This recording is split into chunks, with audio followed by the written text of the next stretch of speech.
बैठक शुरू हो चुकी है। इस वक्त की बड़ी खबर है, इस वक्त की बड़ी खबर, राम मंदिर ट्रस्ट की बैठक आखिरकार शुरू हो चुकी है। 3 बजे का समय था, लेकिन जैसा कि बताया जा रहा था, अभिजीत ने भी बताया था कुछ समय पहले कि 3:30 तक बैठक की शुरुआत हो सकती है, ताकि सभी लोग यहां पहुंच जाएं और बैठक शुरू हो।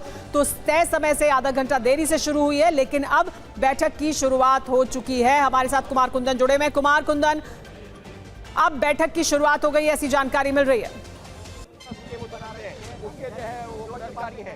देखिए, जो अभी तक प्रारंभिक हमें जानकारी मिल रही है कि बैठक कक्ष में सभी लोग पहुंच चुके हैं और एक औपचारिक बैठक जो है बस शुरू होने वाली है। आप कह सकते हैं हमारी आपकी जब बातचीत हो रही होगी तो उस वक्त जो है बैठक शुरू होगी।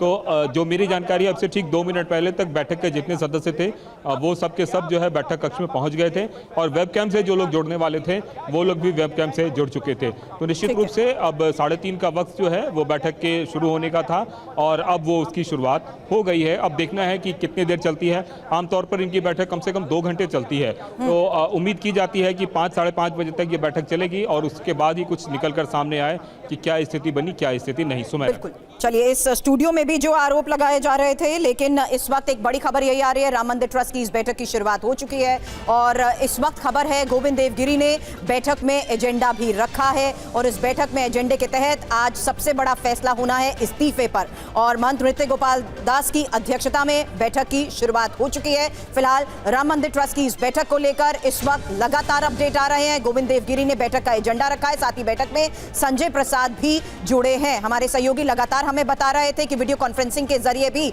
सदस्य बैठक में जुड़ रहे हैं और वीडियो कॉन्फ्रेंसिंग के जरिए संजय प्रसाद इस बैठक में अब जुड़ चुके हैं। तो श्री राम मंदिर ट्रस्ट की ये बैठक नृत्य गोपाल दास की अध्यक्षता में अब शुरू हो चुकी है और एजेंडे के तहत सबसे बड़ा फैसला अब से थोड़ी देर में साफ होगा, इस्तीफे को लेकर होने वाला फैसला।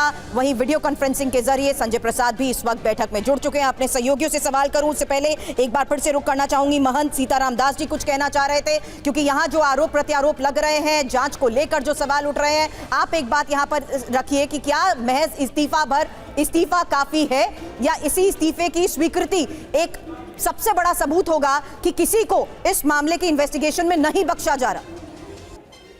देखिए, ये निश्चय ही ये बैठक एक ढोंग है, शुद्ध पाखंड है।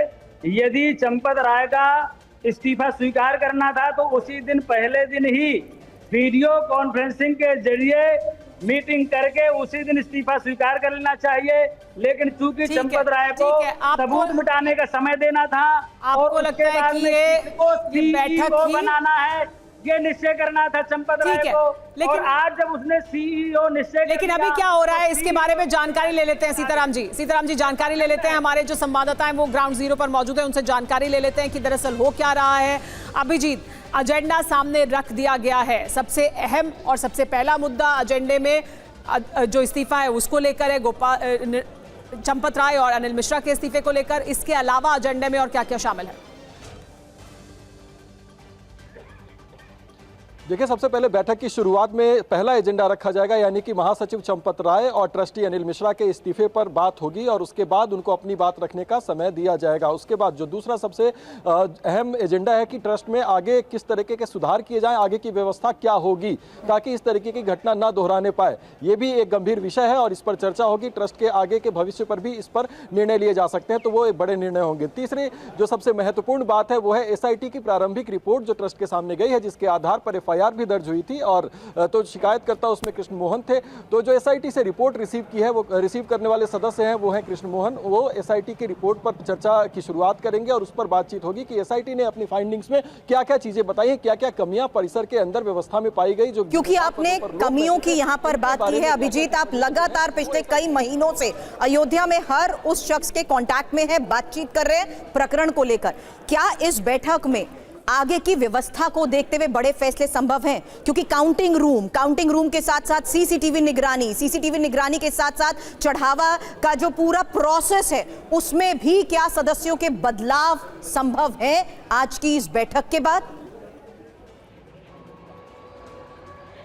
देखिए, हम पहले से ही कहते रहे कि इसमें बड़े और कड़े निर्णय लेने होंगे, क्योंकि करोड़ों राम भक्त इसमें आहत हुए हैं और आहत मन पर मरहम लगाने के लिए ट्रस्ट को कुछ बड़ा करना होगा, बड़ा संदेश देना होगा और कड़े निर्णय से ये उनको बताना पड़ेगा कि उनके लिए राम भक्त ही सर्वोपरि हैं। उनकी जो भावनाएं हैं, उनका जो विश्वास है, उसको अटूट रखने के लिए उनको बड़े निर्णय लेने पड़ेंगे। ट्रस्ट से जुड़े हुए तमाम पदाधिकारी या फिर संघ विहिप सबकी तरफ से ये बयान सामने आते रहे, उसमें संकेत अभिजीत, उसी ट्रस्ट बहाली के बाद क्या ये मान लिया जाए कि बैठक के बाद प्रेस कॉन्फ्रेंस संभव? देखिए, आमतौर पर आज तक ट्रस्ट की जितनी भी बैठक हुई है उसके बाद प्रॉपर प्रेस ब्रीफिंग होती है, अंदर की तस्वीरें जारी की जाती हैं, प्रेस स्टेटमेंट जारी किया जाता है, यहां तक कि ट्रस्टी सवालों के जवाब भी देते रहे हैं। लेकिन आज क्या ये अपवाद होगा या नहीं होगा, इस पर कुछ देर में जो है वो क्लैरिटी आ जाएगी, क्योंकि अभी तक कोई तस्वीर अंदर से जारी नहीं की गई है। ये एक विशेष बैठक है, आपात बैठक है निश्चित तौर पर, लेकिन सबको इंतजार है कि आखिरकार बैठक में चर्चा के बाद क्या उसकी तस्वीर भी सामने आएगी, क्या अपनी तरफ से कोई वक्तव्य जारी किया जाएगा। हालांकि गोविंद देव गिरी ने कहा कि वो बैठक के बाद बात करेंगे, इसका मतलब उनके तरफ से स्पष्ट है कि वो तमाम बातों पर जो स्पष्टता है वो रखेंगे। लेकिन पूरे प्रकरण के दौरान ट्रस्ट की तरफ से इस पूरे घटनाक्रम पर किसी तरीके की स्पष्टता दिखाई नहीं दी। गोविंद देव गिरी ने बहुत देर के बाद, यानी कई दिनों के बाद, उन्होंने अपनी तरफ से एक स्टेटमेंट जरूर जारी किया जो कि लिखित में था, लेकिन तमाम सवालों के जवाब देने वाले ट्रस्टी और उनके पदाधिकारी सवालों से बचते रहे, कैमरे की नजर से बचते रहे। और यही कारण है कि आज ये बैठक जो तीर्थ क्षेत्र ट्रस्ट की हो रही है वो राम मंदिर परिसर में हो रही है। इतने दिनों तक मणिराम दास छावनी में बैठक होती रही, लेकिन आज उन्हीं नजरों से बचने के लिए, कैमरों से बचने के लिए ये बैठक का वेन्यू बदल दिया गया आखिरी समय में और बैठक का वेन्यू रखा गया अति सुरक्षित राम जन्मभूमि परिसर में, ताकि वहां पर किसी का एक्सेस ना होने पाए। तो अब ऐसे में ये सवाल लाजमी हो जाता है कि क्या इसके बाद कोई वक्तव्य जारी होगा। अभी तक जो जानकारी सामने आ रही है कि एजेंसी के जरिए एक स्टेटमेंट जो है वो जारी किया जा सकता है या फिर एक वीडियो स्टेटमेंट जारी किया जा सकता है ट्रस्ट की ओर से, और वो गोविंद देव गिरी कर सकते हैं। लेकिन क्या चंपत राय भी सवालों को फेस करेंगे या सवालों के जवाब देंगे? क्या उनकी तरफ से भी कोई स्टेटमेंट आएगा? क्योंकि उनको भी अपना स्पष्टीकरण देना है, ट्रस्ट के तमाम सदस्य, उनके भी बात का इंतजार, उनको भी